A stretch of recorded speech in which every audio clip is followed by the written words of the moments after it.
Rohit to please introduce the speaker and the moderator on the today's topic.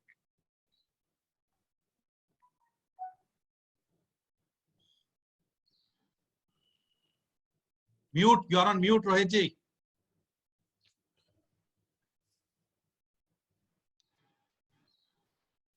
Yeah. Bangalore-based historian Dr. Vikram Sampath is the author of 5 acclaimed books: The Splendors of Royal Mysore, The Untold Story of Wadiyas, My Name is Gauhar Khan, The Life and the Times of a Musician, and The Voice of the Veena as Bhalchandar, a biography. His latest are the 2-volume biography, Savarkar, Echoes from a Forgotten Past, and Savarkar, A Contested Legacy. The first volume has gone on to become a national bestseller and has been acclaimed by the Prime Minister Shri Narendra Modi and was awarded the Sahitya Academy's first Yuva Puraskar in English Literature and the ARSC International Award for Excellence in Historical Research in New York for the book on Gauhar Khan. The book has also been adapted to the theatre as a play, Gauhar, by Lilette Dubey, and is being adapted to a Bollywood film by Ashutosh Goelkar. Vikram was among the 4 writers and artists to be selected as a writer in residence at the Rashtrapati Bhavan in 2015. Vikram has a doctorate in history and music from the University of Queensland, Australia, and was a senior research fellow at the Nehru Memorial Museum and Library, New Delhi. He is also the Aspen Global Leadership Fellow and an Asin Lahore Global Fellow 2021, an engineer, a mathematician from BITS Pilani, and an MBA in finance from SP Jain, Mumbai. Vikram is also a trained Carnatic vocalist. He has established the Archive of the Indian Music, India's first digital sound archive for vintage recordings. He is the founder and director of Bangalore Literature Festival, Indic Thoughts. Friends, we also have with us Shefali Vaidya, who is a writer, TV anchor, and has written several books. Friends, I now present Vikram Sampath. He will be in conversation with Shefali Vaidya.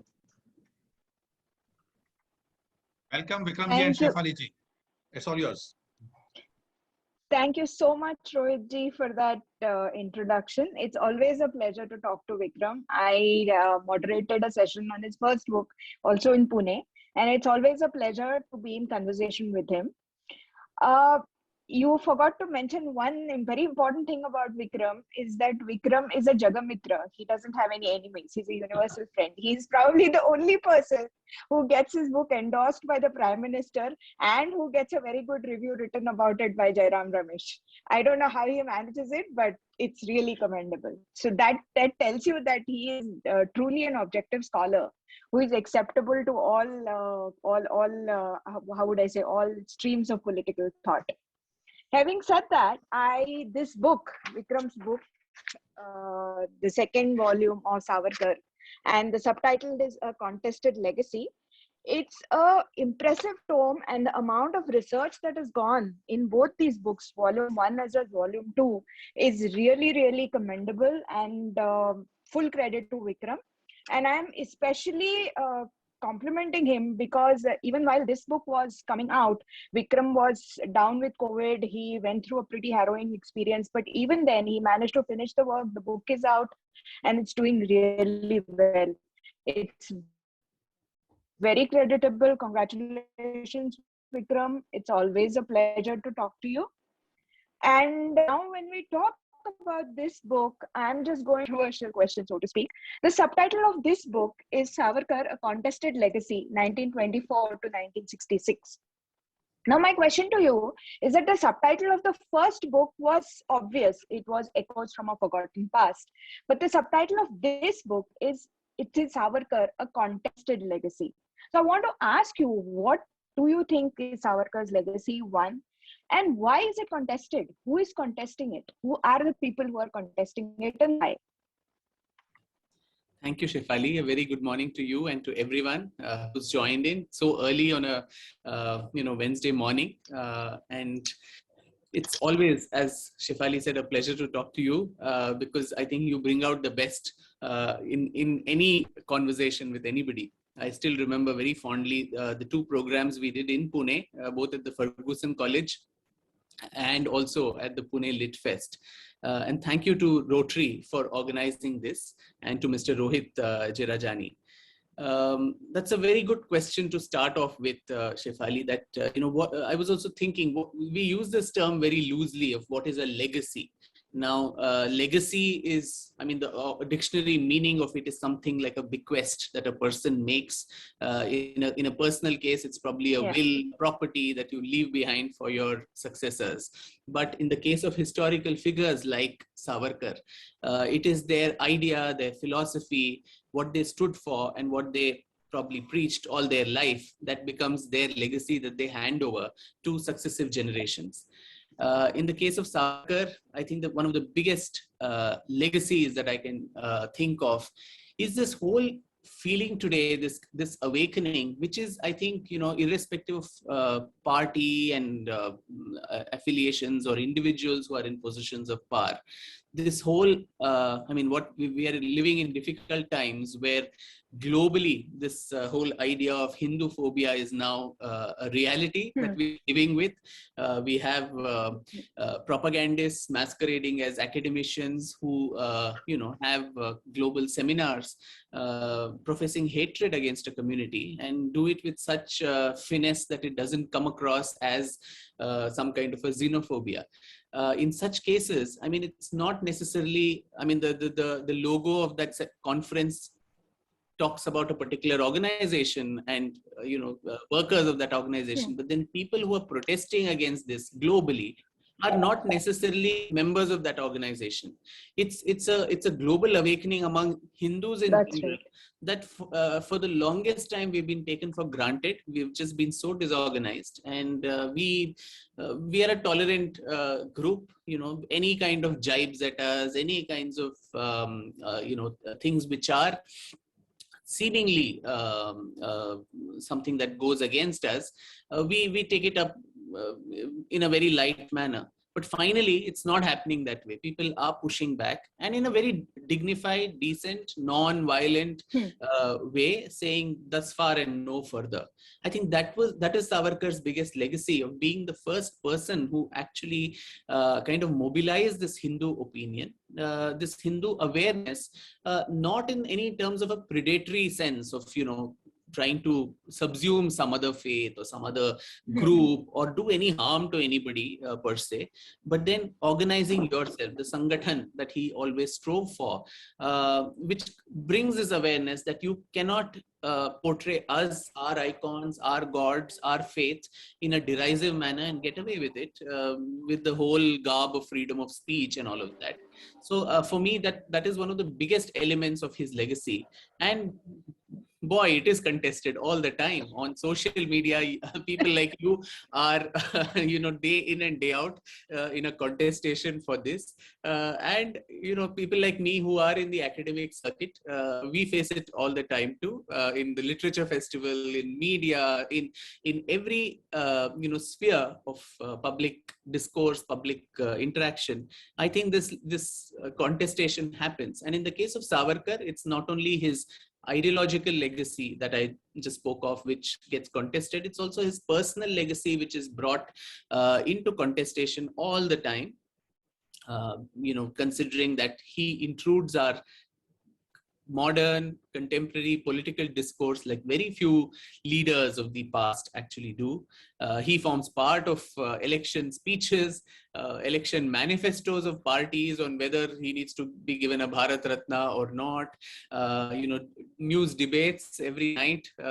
Even now there are raucous debates about where he stands in the pantheon of freedom struggle, in his contribution to the country. So this contestation is happening all the time. there is so much of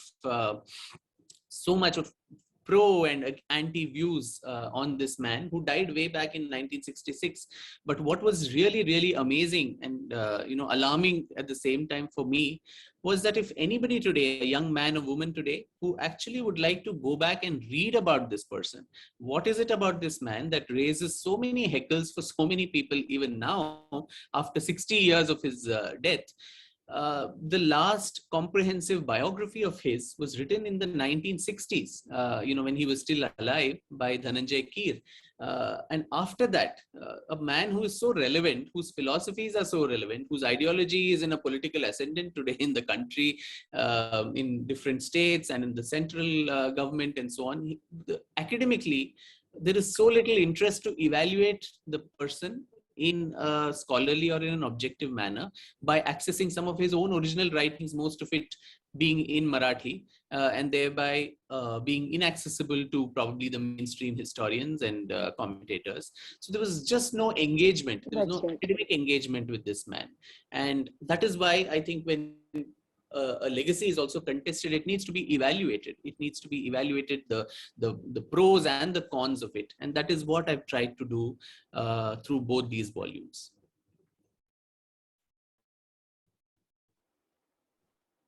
For a legacy to be understood, it has to be evaluated fairly by using data, can you hear me? Yes, there is a little lag. Hello? Can you hear me? Yes. Okay. So it's interesting that you should say, to understand somebody's legacy, you need to have a fair historical facts, and that is something that has been missing in Savarkar, as you very rightly pointed out. 2001, Swatantraveer Savarkar was largely ignored. He was not reviled so much, but he was not brought into mainstream also so much. He existed, but he existed for a very small group of very devout followers in Maharashtra. But he was not reviled so much. He was not, there were people with no qualification or people who have absolutely till before 2000. It started when the first Vajpayee government came into power. And then between 2004 and 2014, the vilification of Savarkar reached industrial proportions. So for 10 years, while the UPA was in power, there was a whole industry which basically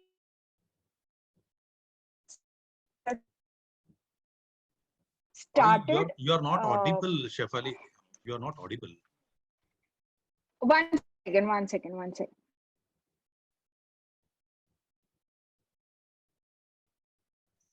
If you put your video off, you can only put it on audio so that it will be better. You are having a connection problem.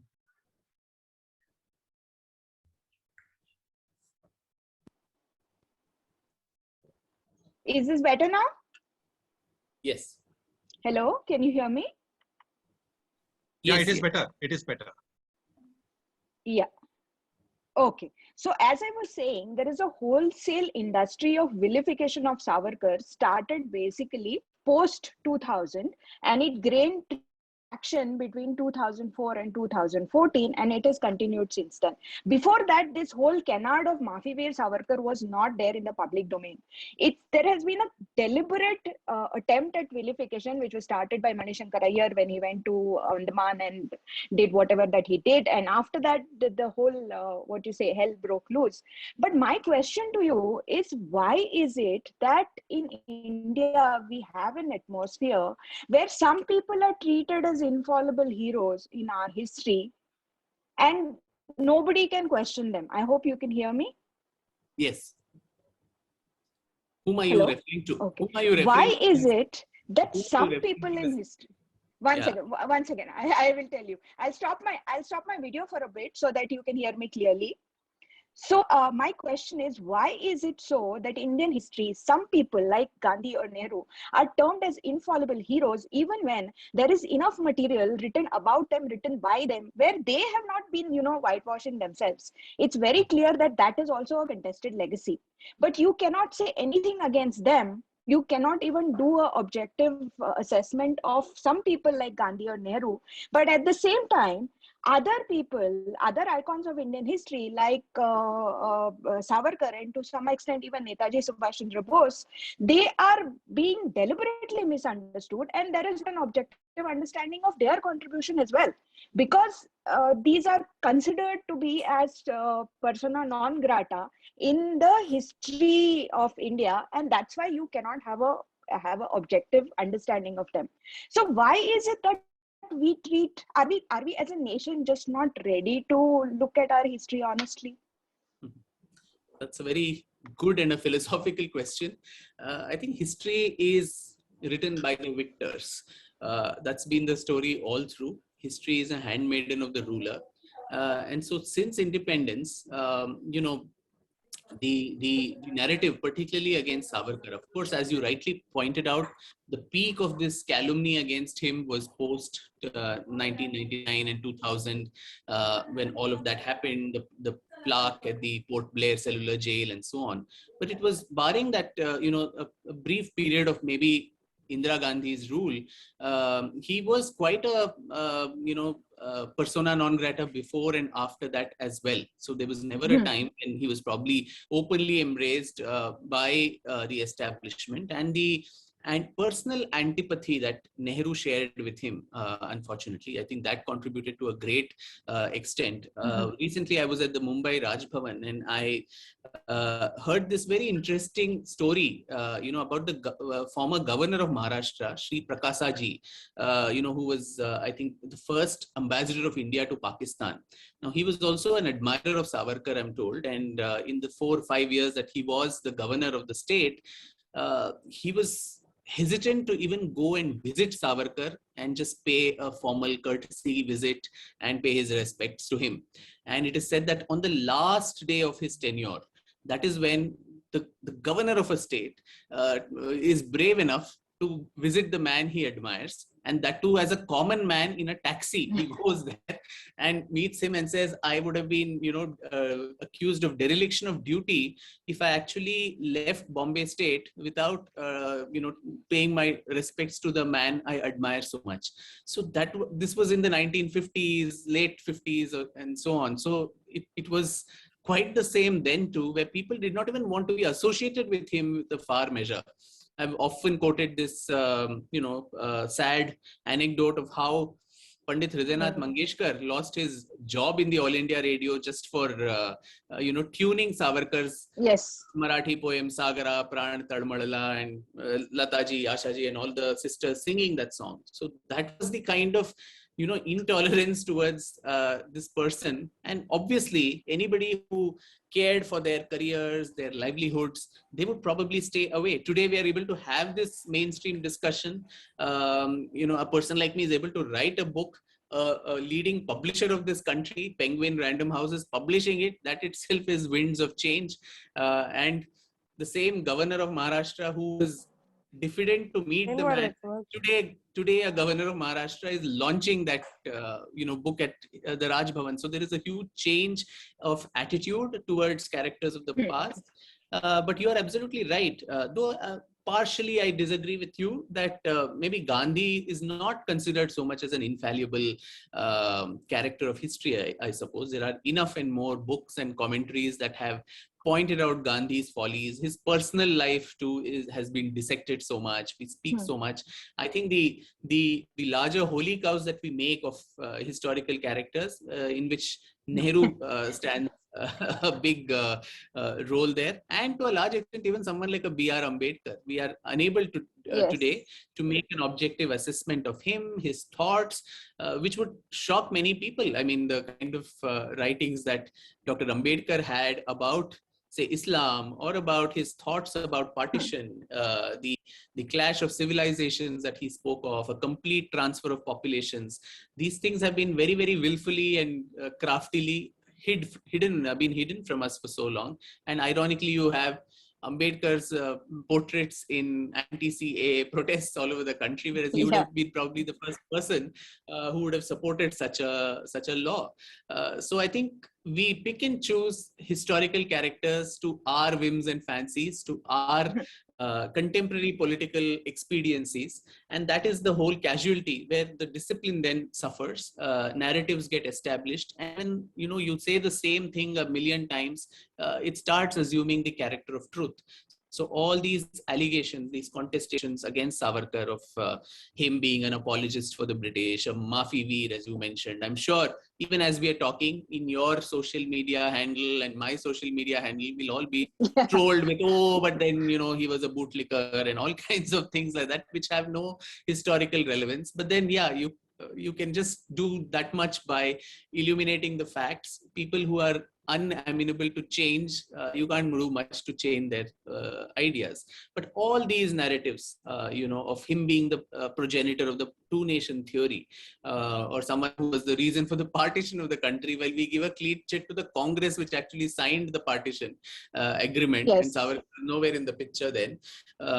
So all of this that keeps happening, that he took a pension from the British, he wrote his own autobiography, he called himself Veer. I mean, the kind of calumny, as if there is not even a shred of goodness in this man, that is very, very problematic. And on the other side, eulogizing him to the level that he's the best thing that happened to mankind. I think that also is a little problematic. The truth always lies in the middle of these two extremes, according to me. Fair enough. In fact, you have published an interview that Savarkar gave, his last interview to Organizer. And I would like to quote a couple of lines from that, and then I'll get back to the next question. The question is, what is the India of your dreams? And Savarkar answers, my India would be a democratic state in which people belonging to different religions, sects, or races would be treated with perfect equality. No one would be allowed to dominate others. None should be deprived of his just and equal rights of free citizenship, as long as everyone discharged the common obligation which he owed to the state as a whole. Hindustan, the motherland and the holy land of the Hindus from the Indus to the seas, would be an organic, undivided state. Next, he says, the Hindus would be a casteless society, a consolidated and a modern nation. Science and technology would be encouraged. There would be a total liquidation of landlordism, all state. India would be self-sufficient in respect of food, clothes, shelter, and defense. Now, this is a very modern view of what a state should be like. Here is a man who is talking about an egalitarian India. Here is a man who is talking about an industrialized India. Here is a man about science and technology, and who's saying that conventional religion should be left in their personal sphere and the state should give equal rights to everybody. There should be no minority rights, there should be no majority rights. These are all qualities that a so-called quote-unquote liberal should be having at any point of time in any given society. But this man is termed as orthodox, whereas Gandhi, who believed in Varnashram, who believed in a very traditional way of life, who didn't want India to be industrialized, who didn't want India to have a military, he is treated as an icon of liberalism and modernism, while Savarkar, who actually espoused all these modern views, is considered or is called an orthodox fascist. I just don't understand. Why do you think this is? Yes, that's a very, very pertinent point. I think, when I think in Mumbai, in another discussion, somebody asked me, and I said, if there was someone who could be a poster boy for the liberals of India, it could be Savarkar, because as you rightly pointed out, people can eat what they want. People can, he was not an advocate of beef himself, or there's no recorded document of him eating it and so on. But then even on that front, on which there are so many views even today, even there he said it's your personal choice. Of course, if the cow is slaughtered only to slight the Hindus and their faith, that is something that is wrong. But otherwise, someone who didn't even consider the cow as being worthy of worship and things like this. And as more important than that, these are small issues, but then the more important one is a complete annihilation of caste. Not even not even the so-called differences that are there, even among the lower castes. I mean, traditionally, we are the narrative that is told to us is it's an upper caste exploiting a lower caste. But then in his writings, he says even among the so-called lower caste, there's a hierarchy of oppression, where say a mahar is probably exploiting someone who comes below that caste order. So an eradication of all of this. The first inter-dining cafe in India, in Ratnagiri, that was started at a time when even among the Brahmins, you didn't have the Chitpavans and the Deshasthas sitting together and eating. Someone who advocated the Vedic literature to be universalized to everybody, that you could travel overseas and not lose your caste, go inside the enemy camp, learn their tactics and defeat them in their game in the way that they understand it, in the language that they understand the best. So very, very egalitarian, very utilitarian in his approach, and a pragmatist. And as you rightly said, a liberal. Now, many times I wonder, I mean, Gandhiji, with no disrespect, often had this dictatorial streak where, you know, it was always my way or the highway. If the rest of the party did not, fall in line, all you needed to do was go on a hunger strike, fast unto death. And then the whole party, the government would be on its knees, including post-independence, when for the first time, I think the new Indian government tried to show some spine and say Pakistan had to stop their attacks in Kashmir, and only then we will release the 55 crores that were due during the partition of assets and liabilities of the country. Gandhiji went on a fast, saying, till the time this money is given to Pakistan, I will go on a fast unto death. And in 5 days, the new government of India was at its knees and went to Birla House with the whole proposal that you please end your fast and we will give the money as you ask for. And that money was used against India only in the wars, and Kashmir came under Pakistani occupation and continues to remain so. So everywhere it was that, where it's, my way or the highway. If Subhash Chandra Bose thrown out of the party, someone else, Patel gets more votes, but his favorite becomes Congress president and also the nominee for Prime Minister. Yes. So all of this don't show a very liberal kind of an attitude. But then again, as you mentioned, I think Gandhiji today has become such an umbrella. It's a hold-all kind of a structure. Anybody can appropriate any part of him to make any case. He's applicable to everyone. That's why I think they've canonized him as the father of the nation. So even whether it's a Prime Minister Modi to a Sitaram Yechuri to the Congress, to everybody, have something to take from him and his legacy and build him up in that way. That's unfortunately the way his legacy has been appropriated and rationalized by everyone.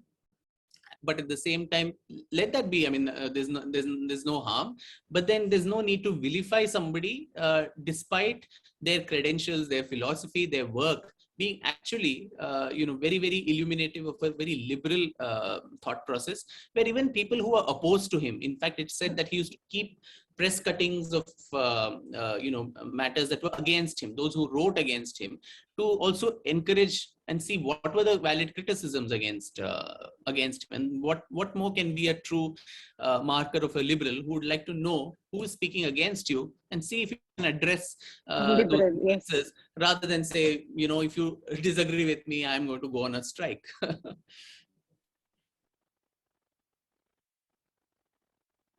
Vikram, today when there are universities in the US who are basically mainstreaming Hindu hatred and Hindu messiah under the name of dismantling Hindutva, it's interesting that we are talking about the man who basically was the father of political Hindutva.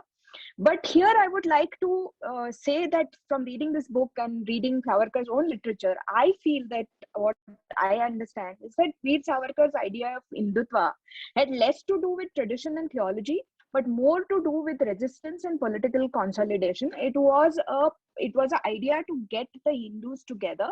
And that was the time when he was so far ahead of his times that he, at a time when, as you said, Brahmin subcastes also didn't sit together and have chai. In cities like Bombay, they had separate cups for people belonging to different castes. This man said that I'm going to start a cafe in Ratnagiri where everybody will sit together at the same table, using the same cutlery, eat the similar kind of food. It's revolutionary. Now we feel that it's normal in cities, but at that point of time, when he did this, it was considered to be, I don't know, I mean, even now I guess in villages somewhere sometimes you still find these prejudices. So my question to you is that right now, as you see that this philosophy of Hindutva as a consolidating force, as a political consolidating force, is finding a lot of takers in India, as you rightly pointed out in the answer to the first question. But is this the reason why the global Marxist missionary Muslim cabal is coming together? Because they view it as a solid opposing force, and that is in the name of Hindutva. Yeah, you're again pinning me down to some contemporary issue. I always like to stay away from contemporary politics, but then yeah, history and contemporary politics can't be divorced so much. Like I mentioned right in the first your, answer to your first question, Shefali, I think how I see the genesis and also the progression of Hindutva as conceptualized by Savarkar was as a resistive force. It came about in a certain context of an India where a communal mobilization was being done of people of this country for an extraterritorial cause, the caliphate. The usage of words is also That's very right. nice. I mean, you say Khilafat agitation, a normal Indian would think of it by the term Khilafat, that you are against something. It's a protest movement. But Khilafat here never is not the actual word, the meaning of the word, but it's actually the establishment of a caliphate. So today we are seeing what is happening in the global, pan-Islamist, Wahhabi kind of ideology gaining ground. So in such a case, pandering to a pan-Islamist, cause, and actually mobilizing Muslims of this country for that and bartering their support, saying, you participate in the freedom struggle only if we help you in establishing a caliphate in Turkey, which should not actually matter to anybody in India, a slave nation herself at that time, fighting for her freedom. Why should who sits in on the throne of Turkey matter to anybody here? But then we were being mobilized on that, and the seeds of partition were sown at that time, and there had to be a counter response to this. There had to be, on the one hand, I mean, there's that famous interview between Savarkar and Maulana Shaukat Ali, the main leader of the Khilafat movement. In my book, which I quote in toto, it's a very, very illuminative read. It almost feels like this discussion is happening today in 2021. The issues are the same, and we've been debating the same issues for the last 100 years, it seems like, where Shaukat Ali says, you people cannot organize yourself because that is going to scare us away and it's going to be detrimental to Hindu-Muslim unity. And then Savarkar quips back saying, are you willing to stop your organization, your conversion tabligh program, or supporting these extraterritorial faith-based movements like the caliphate re-establishment? And he says, no, that's part of our faith, it's our fundamental right to do it, and so on. And Savarkar says, if you can organize yourself, what is wrong if we organize ourselves, and not to be of any harm to you, but just for self-protection? He says that very funny thing that, for centuries, if robbers have been looting our homes, and today we are finally gaining that awareness that somebody is looting our house, and so we're putting a lock on the door, the robber cannot say you are depriving my fundamental right of robbing you. So, so that is something that we're finally trying to do, where trying to create this awareness and organizing ourselves, never with the intention to be a threat to anyone or to be violent against anyone, but just for self-preservation. Like that's been the the journey of Hindutva through its various, versions and incarnations, the RSS version of it, Golwalkar's version, to probably today, Dr. Mohan Bhagwat's version was probably very different, where he himself disowned a lot of things that Guruji Golwalkar had said about minorities and so on in his bunch of thoughts. He also said that this was contextual to that time when the subcontinent was being partitioned on religious grounds. So a lot of leaders were expressing thoughts in that context. Today, it's a different India. It's a different scenario, and so those thoughts are not relevant, and we need to develop new paradigms for today. Of course, that led to a lot of backlash and all of that. But then that's how I think any political philosophy has to evolve with time. It cannot remain fossilized in the context that it developed in. And I think that's what is happening. I mean, Sunil Ambekarji in his book, RSS for the 21st century and so on, among many things, he's also written that the RSS would actually look at supporting same-sex marriages and legitimizing inheritance for same-sex couples. Who would have thought that this could be possible from a so-called ultra right-wing, Hindu supremacist organization even 100 years ago? So I think all these people and these organizations are responding to social stimuli and formulating their policies accordingly. And I would see the progression of Hindutva too, from where Savarkar brought it up in 1923 as his first intellectual salvo against Gandhiji, his Swaraj, his Khilafat movement, the Lucknow Pact, the Communal Award, all of these which were looking for concessions, looking for separatism for a particular community, to finally say, yeah, we are also organizing ourselves as a group, the Sangathan that he always, stressed on.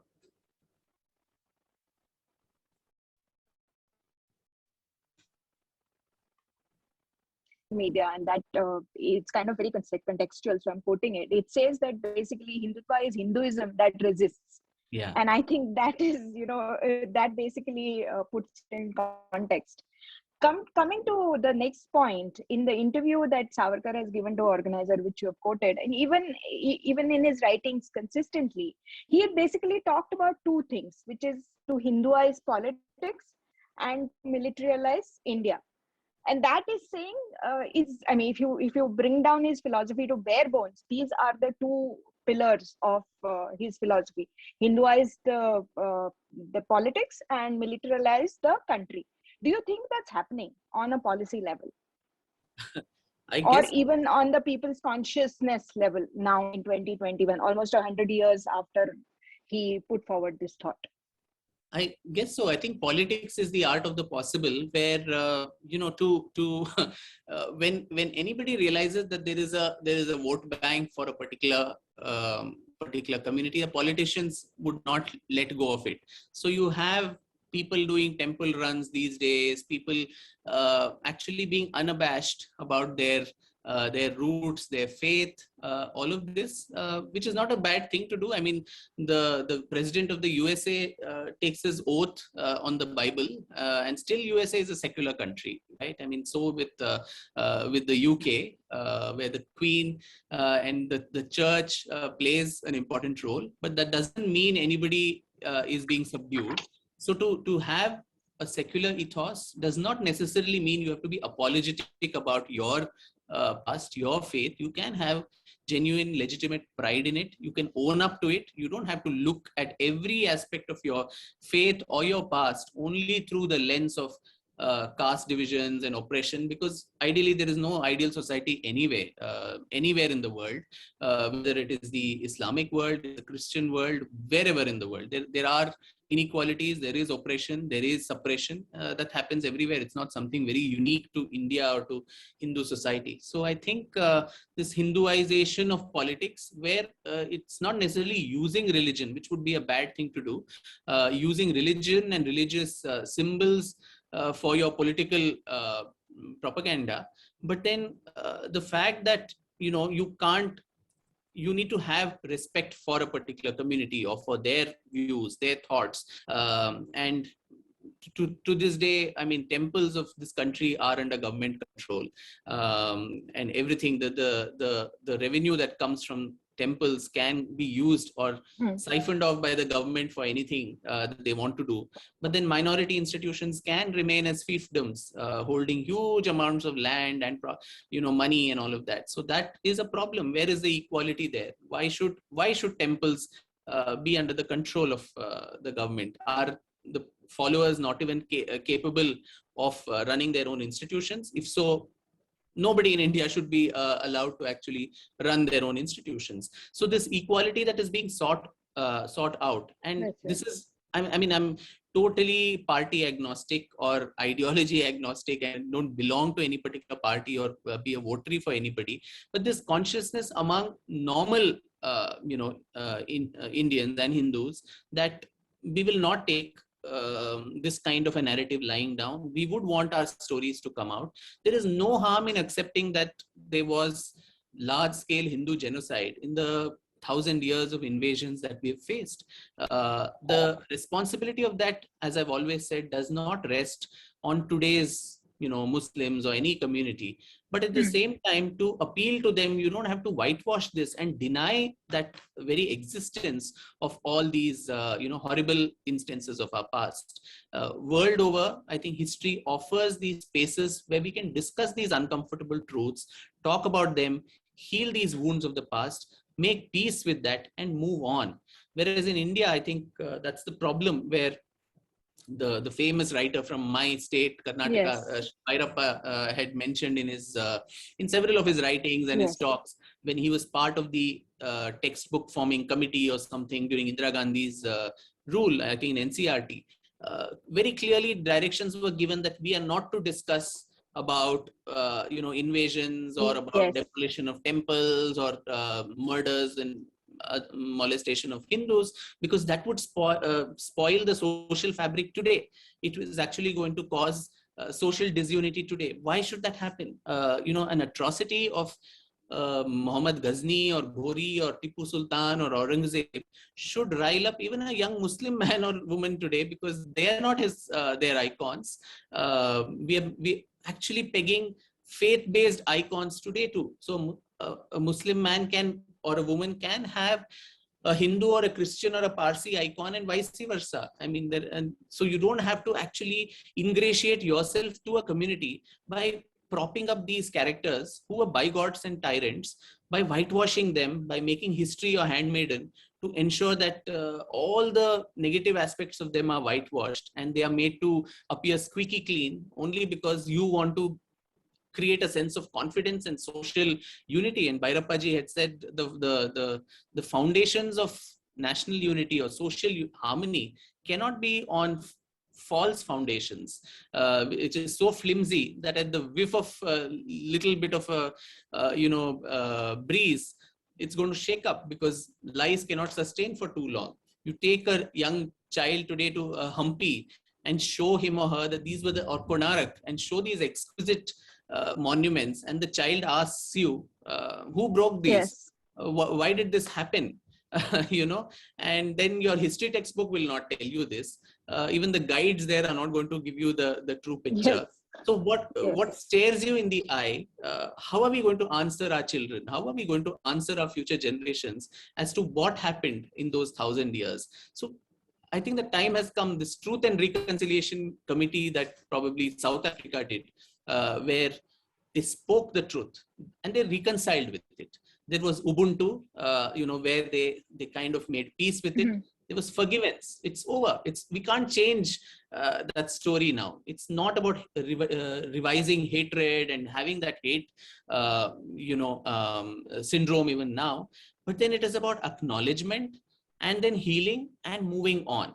Because insult is added to injury when you even deny the occurrence or existence of such atrocities, which I think is very, very bad when it comes to history. And Savarkar time and again did that, even in his 6 golden epochs of Indian history, the last book that he wrote.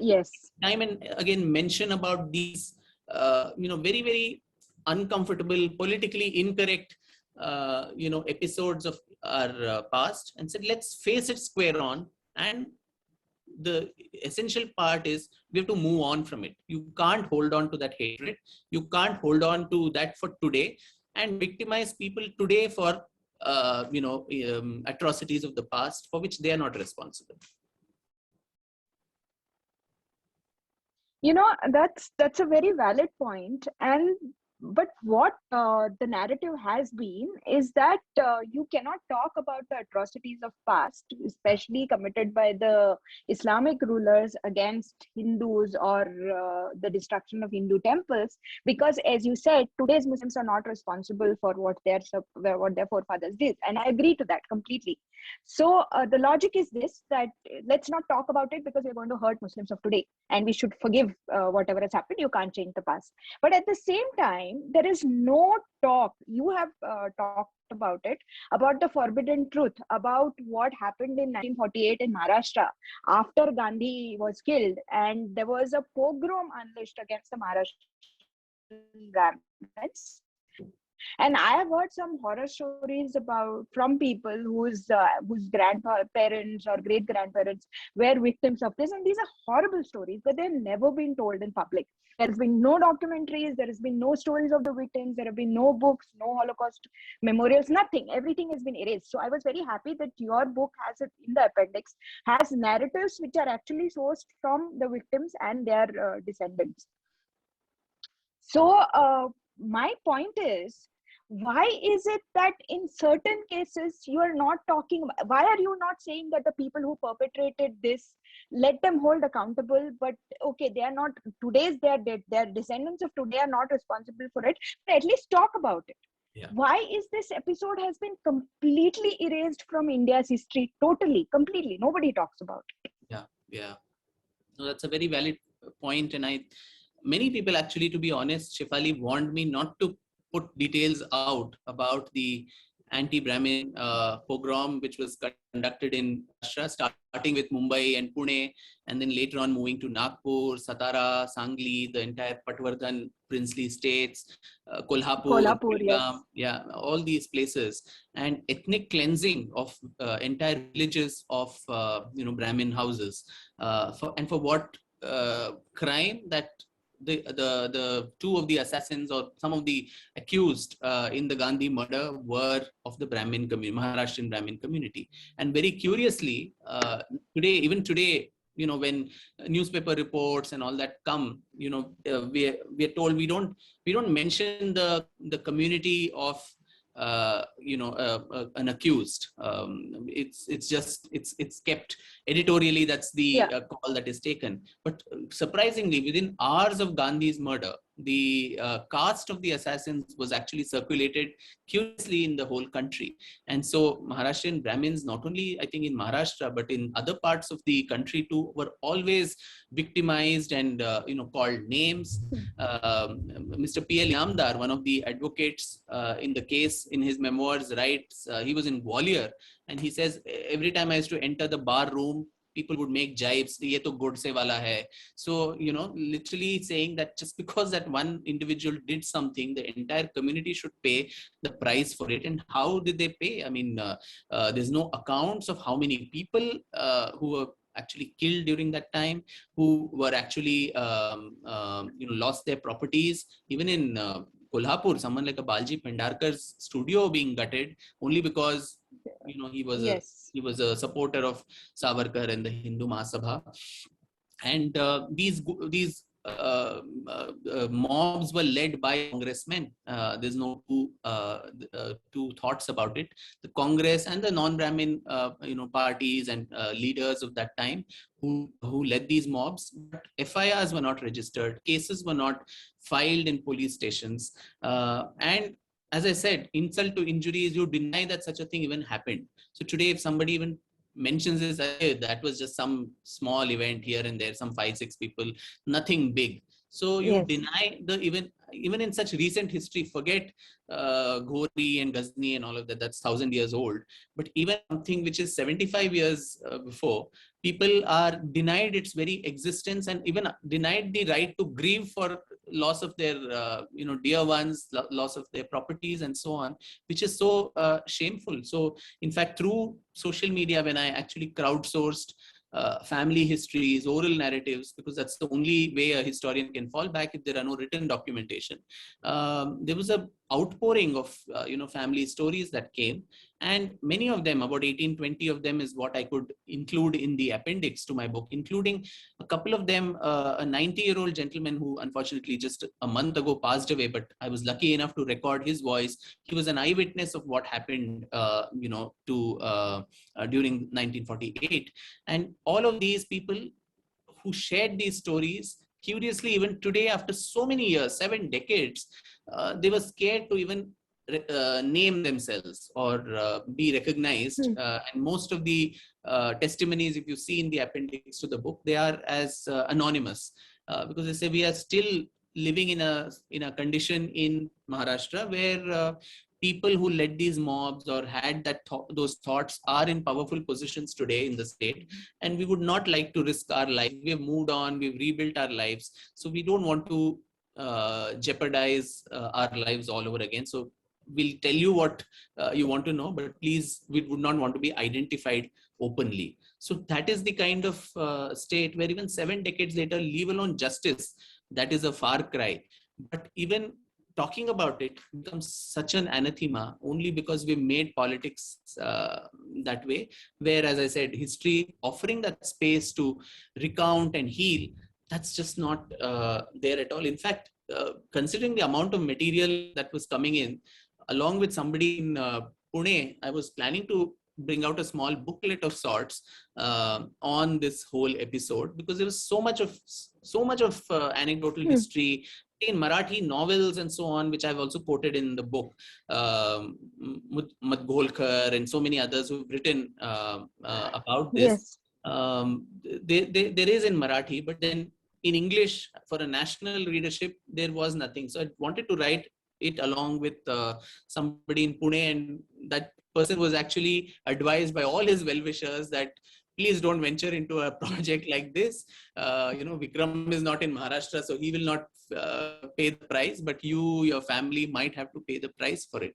So that really speaks a lot about what intolerance and lack of the dar ka mahal that we keep talking about, who's being affected by that the most, is very, very visible to everybody.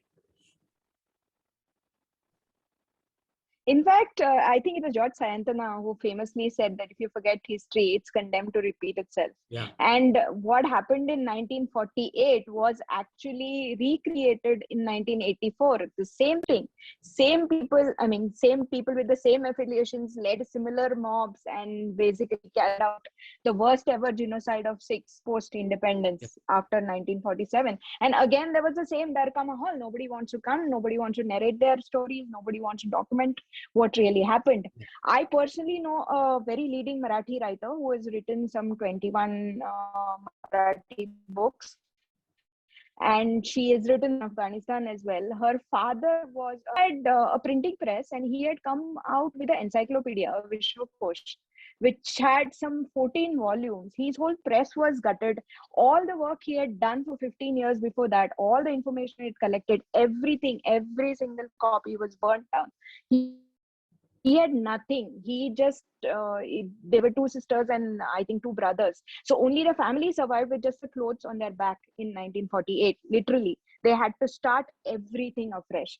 And it's a tragic story. But even then, as you very rightly said, even now, when the lady is in her 80s, she doesn't want to talk about it openly because A, it's sick, and B, there is still, there is this dar ka mahal, which doesn't give her the comfort to talk about it. Anyway, I want to end with this question. You have said often in your interviews, and I'll quote you, by saying that this book is not meant to be a defense of Savarkar. And you have I'll quote you, you have said it more than once, that Savarkar deserves a better lawyer than you. So my question is, when the readers are reading both these volumes, one after another, because it forms a full narrative, what is it that you want them to think of this book, your efforts, and with what frame of mind should they approach the book? I know every reader has their own way of interpreting things in a book, but as a creator, as a historian, as a writer, what do you think that your readers should look at the book as? That's a very nice question, because, of most often than not. And I've had these philosophical arguments with several other historians and people from the media who want, what's your conclusion? What's your verdict? What's your judgment on this man? I say, I'm nobody to sit in judgment of a character of the past. I have not lived through the 1890s or the 1920s, 1940s. I have not lived in cellular jail. I have not seen, the Quit India happening in front of my eyes. So for me to sit in retrospective luxury of 2021 in my air-conditioned room and postulate that they should have done this, they could have done this, is like a commentator who never goes to the cricket field to bat or bowl, but sitting there and, he could have hit a sixer, he could have done this, he could have bowled like this. Historians' work need not be like that. Of course, an evaluation of their actions and what the benefits or the disadvantages to the nation, that is of course there, but passing judgments or being defensive about a particular character, particularly a contested figure like Savarkar, for me, philosophically, that is not what historiography is all about. What historiography to me, it means is to present to the readers all sides of the spectrum, especially the archival documents, especially facts and documents which I have seen. History is always fluid. It's a dynamic discipline. What I have written or what someone else has written is not cast in stone. It's not the absolutist truth, because this is the document that I have been privy to or I have been able to access. So tomorrow, if someone is able to bring out something totally different, my entire edifice can come crashing, even though it may be till now a well-researched, well-written book or whatever epithets, good epithets people give to it. But tomorrow someone can turn it on its head if there is a counter view, another document that someone else finds. And that is the beauty of the discipline. And that is why people, scholars engage in the discipline. So I would, that's one reason I say I'm not his lawyer, because it's not my case to sit and defend. And that's how most, books come out. It's very defensive, right from the page one. You're answering all the allegations that someone is making by giving counterfacts. You're not arguing for him in some court, or he's not asking you to represent him in a defamation suit. So why should the writer do that? Just present all parts. So in the volume 1, all the 8 that he wrote, I don't call them mercy petitions, I call them just as petitions, which was a normal route for political prisoners to take during that time. They're all put in original language.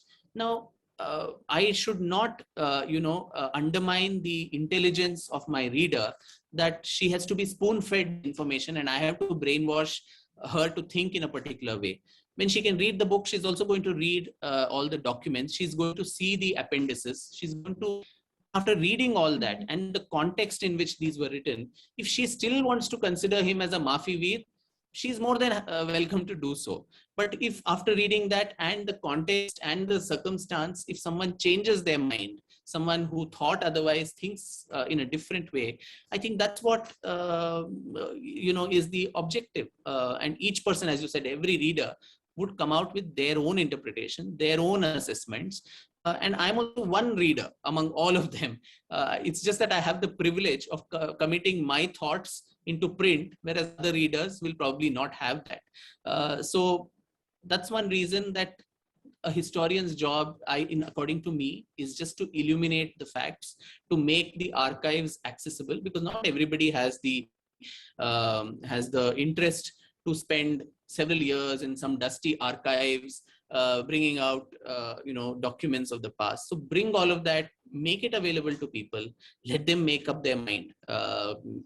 You have to trust the intelligence of discerning readers to make up their mind one way or the other. But I would end by saying that whether it is, love or hatred for Savarkar or any character of the past, let it be informed. Let it be informed hatred.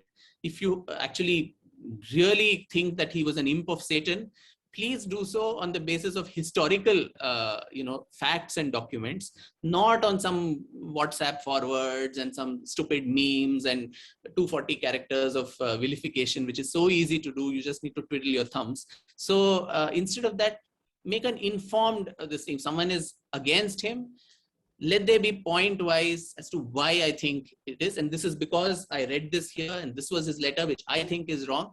fair enough. So let there be informed love, informed hatred, and not propaganda and misinformation going on, unabated is what I would say. Thank you so much. That was a wonderful note to finish this interview on. And thank you. In this world where opinions are often masqueraded as facts, thank you for giving a studied, detailed, factual narrative, which basically presents facts as facts. It is so rare in this world where that's what even news business has come down to. Thanks so much. I was wondering if we have any time for questions. I'm not even sure if there are any questions. I think there are a couple. Oh, there are a lot of questions. We can take one or two, looking at the time.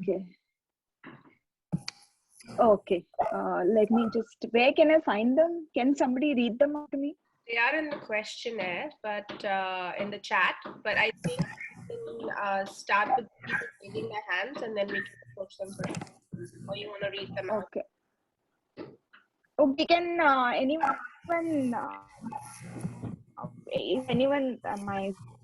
my camera is on. Okay. Yeah, can I'll just take two questions. So can somebody, yeah. Can anyone raise hands, please, if you have a question? I think there's Madhukar from the Bay Area who's raised his hand right from the beginning of the session. I'm seeing it. Been there for a while. Okay. Can we ask Madhukar to ask his question, please? And Leela. I'm going to turn off my video just to make sure the quality is good. I apologize. So first of all, thank you, Vikram. Thank you, Shefali, for such a nice chat. And Vikram, thank you for wonderful books. Quickly, two questions. One is, how do we nurture and grow many, many more Vikram Sampaths? We need more. Right? We need more. And second is, looking forward, our young generation needs to know about Savarkar the most than any other generation, right? And since your book is not yet a school textbook, the next best thing is to get it on the big screen. So any questions? Have you thought about it? Has anybody approached you?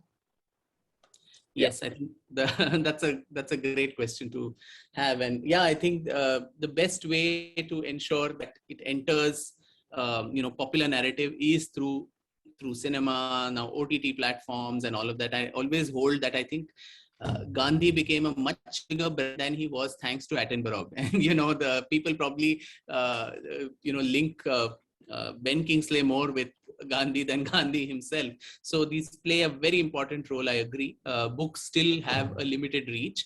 So there are people who have approached me, and we are still trying to finalize how that could happen. So hopefully not too far away in time, we would have maybe a biopic on him coming out, in whether it's in the cinema format or OTT, I really don't know as of now. The first question was, sorry, I missed that. Your first question that you had? We need many, many Vikram Sampaths. Oh, How do you create more Vikram my Sampaths? God. How do you create beyond more me Vikram to Sampaths? do. But I think, it's, I've time and again held that people need to foster scholarship. And if it's not happening at the governmental level, there needs to be institutions and groups, corporates or whatever, who give out, fellowships, because you need, as I said, to foster people who can go ahead and do, scholarly work. And that's sadly not happening. On the one hand, you have organizations like a New India Foundation, etc., which give out lots of scholarships and money for books and documentaries of a particular tilt. There's much of a nationalistic writing that's unfortunately happening, and I think that's a dire need of everyone, from the government to society to corporates and others, to ensure that we chip in and set our story right. Somehow that doesn't seem to be a top priority for people, including this famous, Twitter handle, True Indology. I've told the person several times that, please, all the knowledge that you have and which you display on social media, which is important. That's another war front to fight a battle, but a book lasts forever. Tweet will disappear in no time, but a book lasts forever, and it helps to change the narrative also for a long time. So please put all of this together in the form of a book, and then I'll be more than happy to help you, to get a good publisher. But these things don't seem, and when I said that also, don't waste your time only on Twitter. I got a barrage of trolls which said, how dare you belittle his contribution? Twitter is what is this thing? Who reads 700-page books? So that's our mentality, that we feel that, in the ephemeral world, we need to tackle issues, not think long-term, not think strategic, not think of going deep into the mind of people to actually change the way thoughts have been fossilized over several generations now. So that's a sad thing, and it's society that needs to come together to probably change this. Yeah, very wise. Thank you. Thank you very much. One more question, please. Just one more question. Somebody had raised their hand. Thank you, Vikram. So thrilled to be able to ask you these questions. What I've been doing is I got really inspired by the India House section of your book, and I thought it would make for a great novel. So I'm just like, I've gone through your sources. So like kind of like tracing back your footsteps in order to like come up with a coherent plot. And so, it's been very, very, very educational reading all the sources that you've put out there.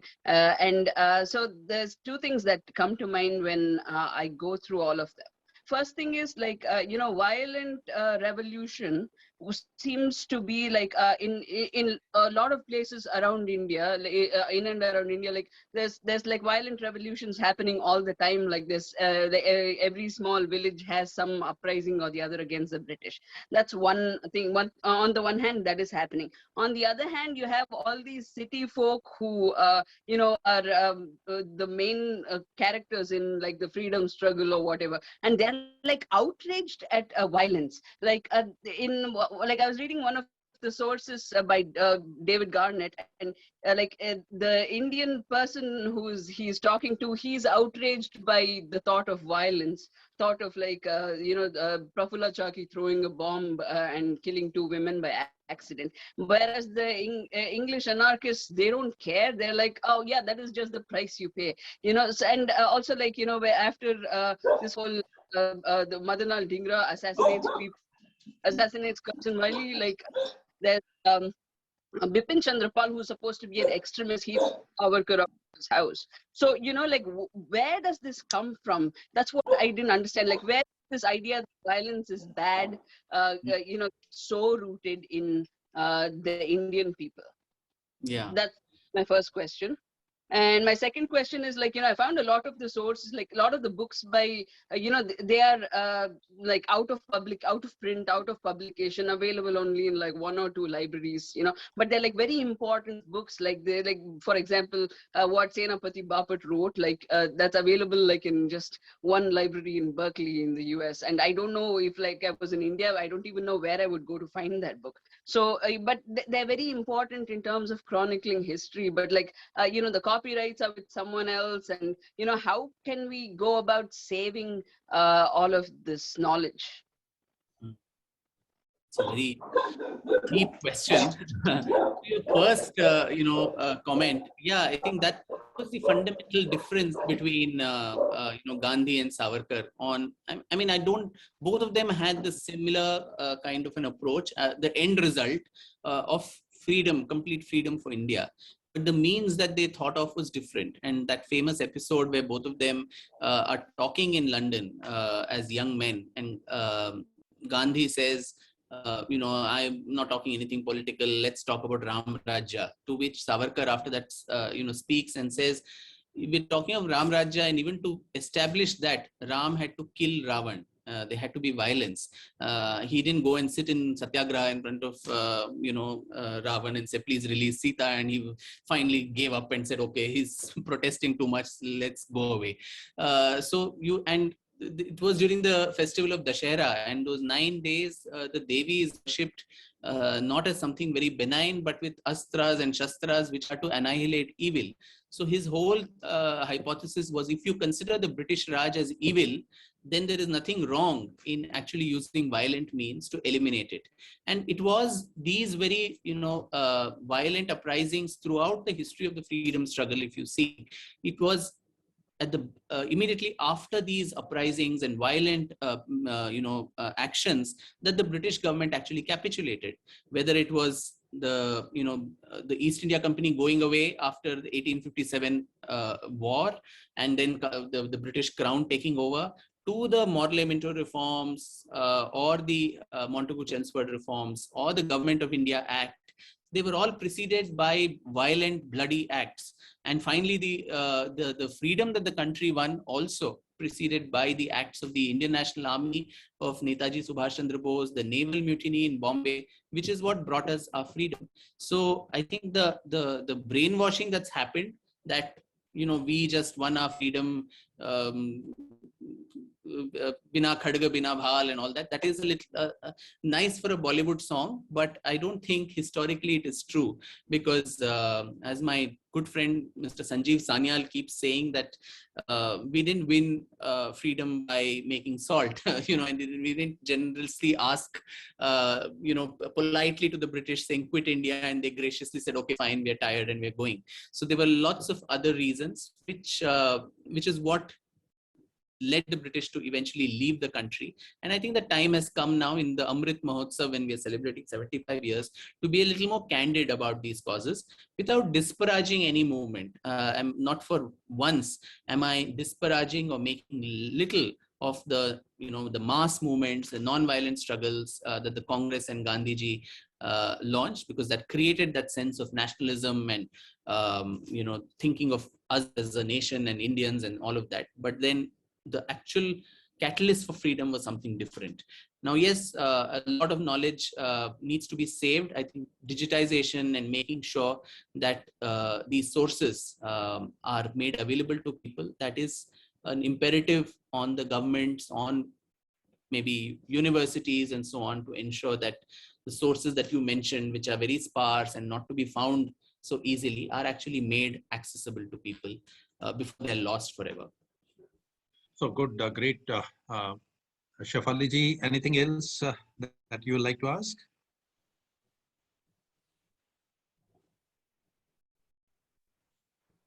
You're on mute.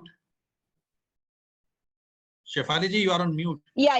I am just going to end with a poem by Kavi Mukund, which was published by Kavi Govind, who was a family friend of the Savarkars. And it was for publishing this poem that Babarao Savarkar was jailed and sent to Andaman. The last 4 lines of that poem, which basically encapsulates Savarkar's philosophy as well as what Vikram said just now. रणावीण स्वातंत्र्य कोणा मिळेना असा भूतकालीन सिद्धांत जाणा स्वराज्येच्छुने पाहिजे युद्ध केले रणवीण स्वातंत्र्य कोणा मिळाले. Meaning, nobody gets freedom or liberation without paying its price. Nobody gets freedom or liberation without fighting a war. I think with this, I would like to end it from my side. Thank you, Shefali ji. I'm sorry, but there are certain more people who wanted to ask questions, but we are short on time, so our apologies. We'll have to go off on this session. Well, friends, anyway, we learn from past, but we have to look for the future, how we can take the lessons and how we can follow the path of growth. That is what is more important, and we have to follow our leaders. Fine. So Rotary anyway is a organization which helps in growth and services to the people, and will keep on following. All our great leaders that whosoever have shown the path in the past also said the same thing. Anyway, thank you very much for joining, Vikramji, Shefali ji, and all other guests who came in and joined. Now I'll request Anuradha ji to propose a formal vote of thanks. Hi. Hi. I would say that I'm really, really excited and happy to hear Dr. Vikram Sampath. And incidentally, I don't know whether I'm a wrong person to say thank you, because my father was a barrister, he was a freedom fighter, and he was a follower of Gandhi. And we were staunch Marathi Brahmins. Okay, so we grew up adoring all these freedom fighters as heroes. Cinema, movie heroes were not our heroes. Our heroes were freedom fighters. And we believed them 101%. We never questioned them. We never analyzed them. We never dissected them. And it was considered a sin to even think that they could have done anything wrong. And I would say that hearing Dr. Vikram Sampath now, makes us realize is that, as he rightly said, I think we were being brainwashed. Things could have been different. My father died at the 25 years after freedom was acquired. And while passing away, he told me that I was wrong. I don't think these were visionaries. I don't think we fought for free India to see what is happening now. And I would say that has wiped out a lot of, beliefs that we had. Like we were in mourning when Nehru died. I mean, as if a family member was dead. Now we think of it, why? After hearing Dr. Sampath, I don't know whether we were right or whether we're wrong. And this has given a different perspective. And we always read what we have at hand, like Marathi literature we had. And for us, Agarkar, Tilak, Savarkar were great men, maybe as compared to Dr. Subhash Chandra Bose, because he was away in Bengal. So thank you so much. And one thing I'd like to mention here about Dr. Vikram Sampath, that the number of faculties he has. He's a mathematician, he's a literature, he's a vocalist, he's a researcher. So God has given him so much of talent. But God does give talent to a lot of people. But how many people have excelled is a question mark. So I have my high regard to Dr. Vikram Sampath. Shefali has done a great job by asking the pertinent questions. And I think the session has been absolutely memorable. And I will definitely go through the recording again and probably rewrite my past and my past beliefs to the reality of today's life. Thank you so much. Once again, Dr. Vikram and Shefali, I give back to Rakesh. Thank you, Anuradha ji. In fact, today we are also having two sad news with us. One is that Anne Dolly Gupta, she lost her mother, and Anne Ritu Malhotra, she also lost her mother.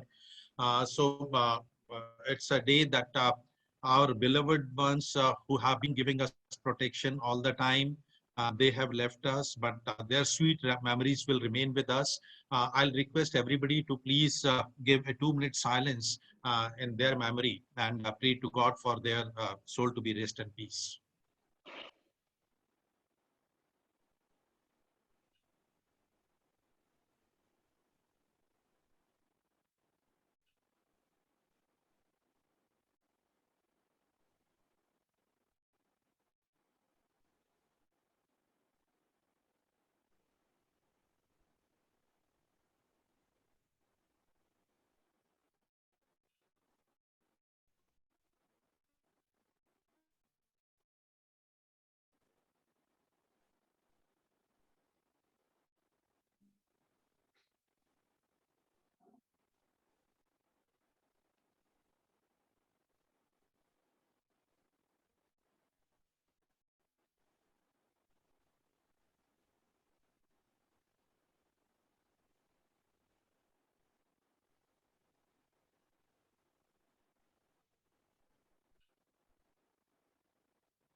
So thank you everybody for joining, and will ensure that we have such wonderful speakers time and again, and we'd like to hear you, Vikramji, again also, as and when convenient to you. And to end, I'll also request Vikramji for your one-liner.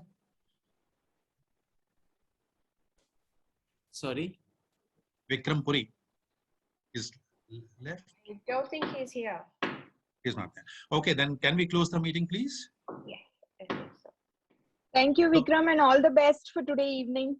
Thank you, Shefali. It's pouring cats and dogs. I just hope it gets okay by evening. Thank you, Vikram. Thank you, Shefali. Thank you. Thank you so much. Thank you, Rohitji. Thank you. Meeting is adjourned.